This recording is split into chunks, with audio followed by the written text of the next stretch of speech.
और इस वक्त सीधे आपको राज्यसभा लिए चलते हैं, जहां गृह मंत्री अमित शाह जवाब दे रहे हैं दिल्ली सेवा बिल पर।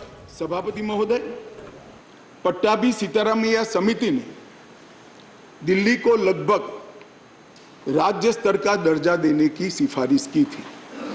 उसी कमेटी के चर्चा के वक्त पंडित नेहरू, सरदार पटेल, सी राजगोपालाचारी, डॉक्टर राजेंद्र प्रसाद और स्वयं डॉक्टर अंबेडकर जैसे नेताओं ने इसका अलग अलग तर्क देकर विरोध किया था। मान्यवर, 1949 में संविधान के अंतिम मसौदे के साथ संविधान सभा के अध्यक्ष को भेजी गई डॉक्टर अंबेडकर की रिपोर्ट का मैं पेरा पढ़ना चाहता हूं। जहां तक दिल्ली का सवाल है, हमें ऐसा लगता है कि भारत के राजधानी के रूप में शायद ही किसी स्थानीय प्रशासन के अधीन दिल्ली को रखा जा सकता है। संयुक्त राज्य अमेरिका में संसद राजधानी के संबंध में पूर्ण विधायी शक्ति का अधिकार रखती है। ऑस्ट्रेलिया में भी ऐसा है। आगे अंबेडकर की रिपोर्ट कहती है, किसी विशेष क्षेत्र के मामले में क्या किया जाना है, ये राष्ट्रपति अपने आदेश द्वारा निर्धारित करेंगे। निसंदेह वह अन्य मामलों की तरह इसमें भी जिम्मेदार मंत्रियों की सलाह पर काम करेंगे। यदि वह चाहे तो दिल्ली में एक उपराज्यपाल रख सकते हैं।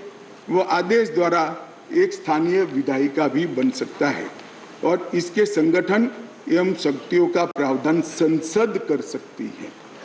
मान्यवर, श्रीमान मनोज जी ने कहा कि मैं कोटेशन को पढ़ाता हूं।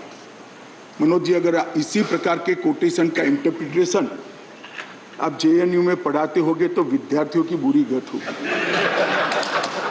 कोटेशन का रेफरेंस, मान्यवर, कई मायनों में बदलता है, मगर भौगोलिक स्थिति और राजधानी का अस्तित्व ये तो आज भी वही है। ये जो रिपोर्ट है वो इसलिए दिल्ली को पूर्ण राज्य बनाने के साथ सहमत नहीं थी कि दिल्ली राजधानी क्षेत्र है। मनोज जी, जरा समझा दे सदन को कि आज क्या दिल्ली राजधानी नहीं है? आज दिल्ली की राजधानी का महत्व समाप्त हो चुका है।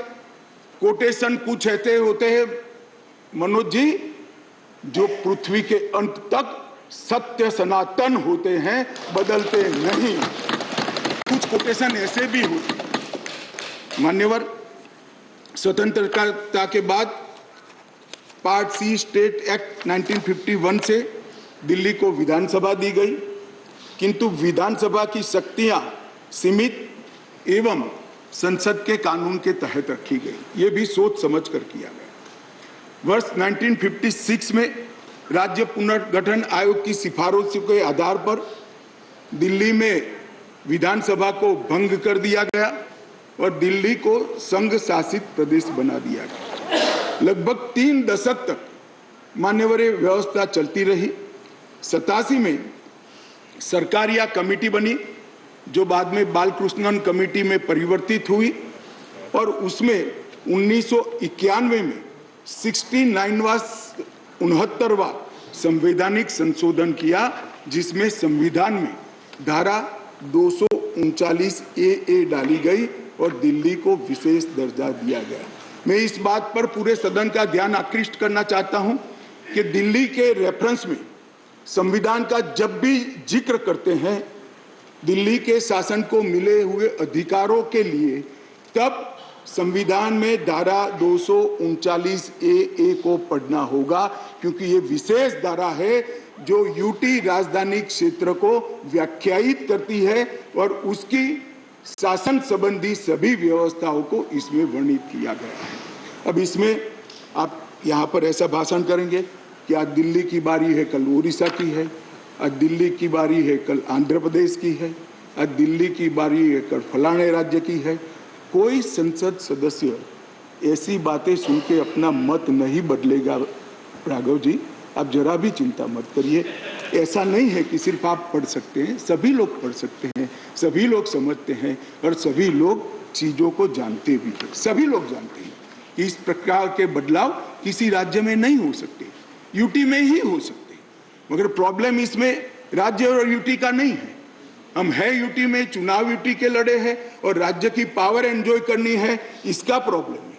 मान्यवर, ये प्रॉब्लम का कोई जवाब भारत सरकार के पास नहीं है, दिल्ली की जनता के पास भी नहीं है, ये सदन के पास भी नहीं है। अपनी मानसिकता को ही बदलना पड़ेगा, सीमित करना पड़ेगा, संयत करना पड़ेगा, तब जाकर मान्यवर इसका रास्ता निकलेगा।